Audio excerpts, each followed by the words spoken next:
आओ मैं आपको एक कहानी सुनाऊं शहर मदीना की। सैयदना सिद्दीक अकबर रदी अल्लाह ताला अन्हो का दौर है कि कहत पड़ जाता है और लोग दाने दाने को तरस जाते हैं।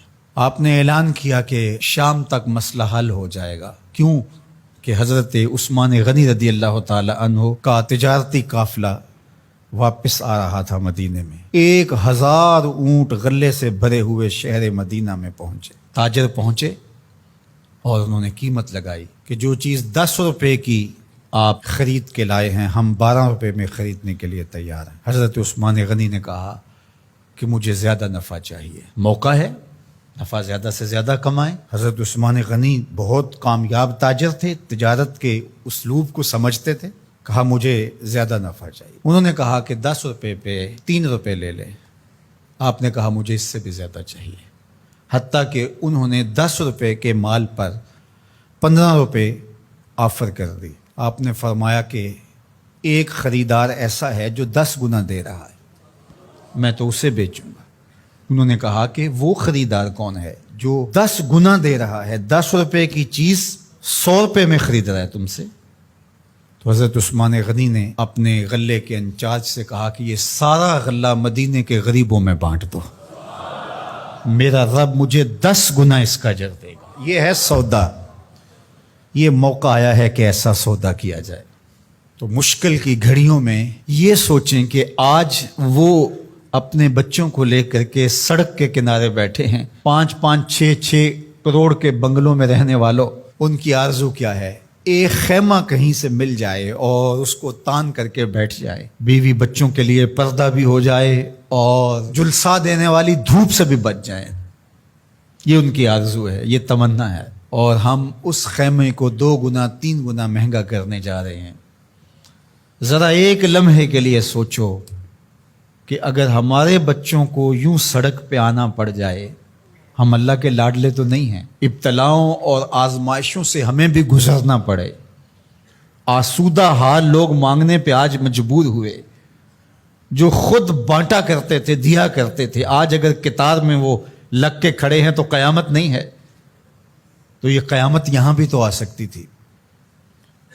तो आज 2 गुना 4 गुना करने वाले जरा एक लम्हे के लिए सोचें कि उनको अगर यूं खड़ा होना पड़ जाए धूप में, जुलसा देने वाली धूप में, अपने बच्चों को लेकर, अपनी बीवी को लेकर, अपनी शहजादियों को लेकर के, तो बताओ क्या मिजाज होगा।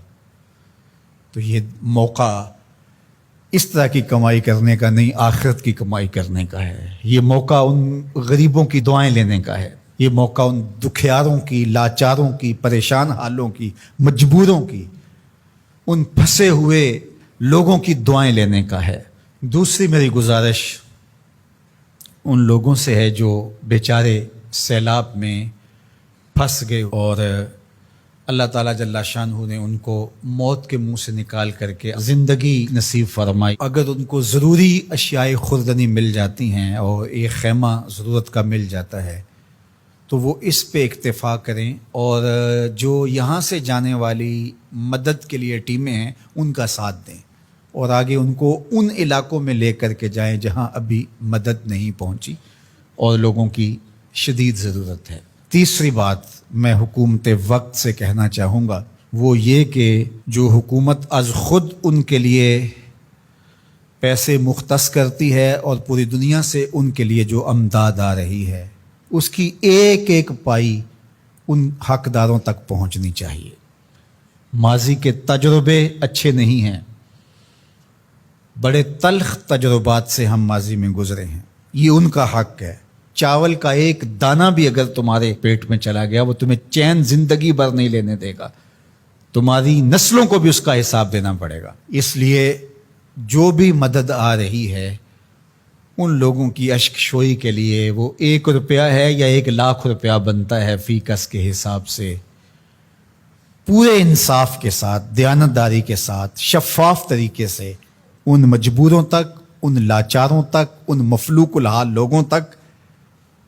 आप तो अच्छे घरों में रह रहे हो, आसूदा माहौल है, हर तरह की खैरियत और आफियत अल्लाह ने महफूज रखा है, तो हवस किस चीज़ की? उन लोगों तक पहुंचाओ जिनके मकान भी पानी में बह गए। अल्लाह की रज़ा के लिए ये काम करने का वक्त है और इस मुश्किल वक्त में انصاف کے ساتھ، شفافیت کے ساتھ جب حقداروں تک حق پہنچے گا تو عرش کا مالک بڑا راضی ہوگا، پاکستان کے حالات بدلیں گے۔ لیکن ماضی جیسا تجربہ ہوا تو اللہ کی ناراضگی ختم نہیں ہوگی۔